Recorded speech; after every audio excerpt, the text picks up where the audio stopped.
por definição, futurismo é a perspectiva que entende que a maioria das profecias bíblicas, especialmente as encontradas em livros como Daniel, Zacarias, Mateus e o Apocalipse, ainda estão por se cumprir. Então, as profecias que ali estão sobre o futuro é relacionada realmente ao futuro.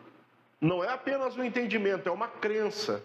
Então, por definição, de acordo com essa visão, passagens proféticas, como as descrições de eventos apocalípticos, o reino milenar, o milênio, como está lá em Apocalipse 20, são acontecimentos futuros e aguardam a sua realização.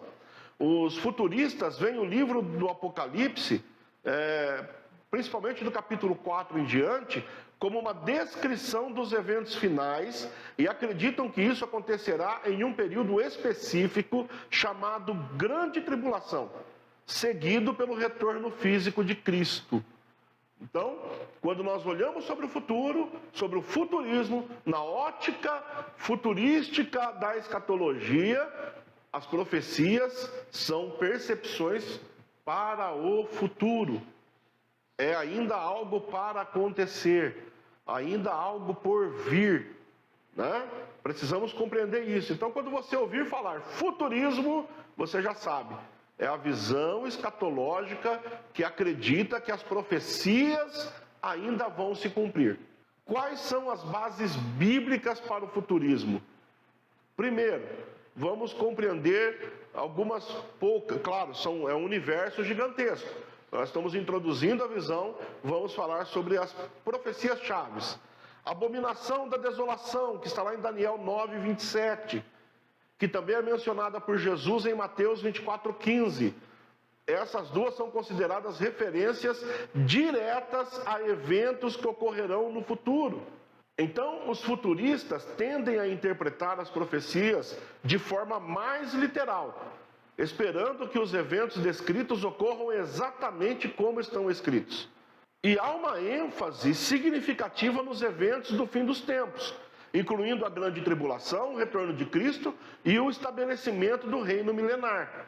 Então, o futurismo está alicerçado em profecias bíblicas. Eu citei aqui uma do Antigo Testamento, corroborada com uma de Cristo no Novo Testamento. Aliás, Cristo no Novo Testamento faz menção direta a Daniel. Jesus em Mateus 24 faz uma menção direta a Daniel. Alguns entenderam que a profecia de Daniel se cumpriu com o Antíoco Epifânio. Só que Antíoco Epifânio é século 2 a.C. Então, não deu certo. Para esse entendimento não deu certo. Outros entenderam como sendo o general Tito em 70 depois de Cristo. Só que o general Tito não colocou desolação dentro do templo, foi nas portas. Então, tem aí um probleminha também. Por isso que o futurismo entende essas profecias como embasamento para sua interpretação, para sua visão. A escola futurista entende desta maneira. E isso vai trazer um impacto na visão cristã. Primeiro, o futurismo incentiva os cristãos a vigiarem os sinais ao seu redor, mantendo-se atentos ao cumprimento das profecias ainda não realizadas. Portanto, ele orienta, esteja vigilante. Tem coisa que está para acontecer, então observe os sinais, olhe os sinais. Mesma coisa que Jesus ensinou, observe os sinais. Lembra lá de Lucas 23? Olha para a figueira.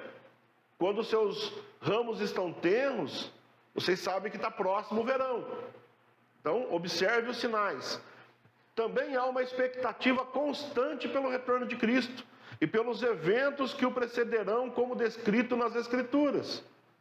Então, o impacto do futurismo na visão cristã, ele gera em nós uma extensa e intensa expectativa. O Maranata que João proferiu, nós vivemos no nosso dia a dia. Ora vem Senhor Jesus. Estamos aguardando esse momento.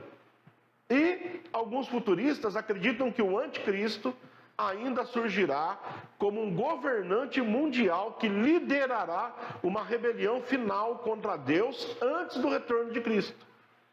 Então, para o futurista, o anticristo ele vai surgir no cenário. O anticristo ele vai ter um domínio por um tempo e antes que Cristo volte com a sua igreja e destrua os planos dele. Então, o futurismo interpreta desta maneira e traz esse impacto na visão cristã. O cristão, ele sabe que precisa guardar a vigilância, o cristão, ele vive na expectativa do retorno de Cristo e sabe que o anticristo, a qualquer momento, vai aparecer no cenário mundial.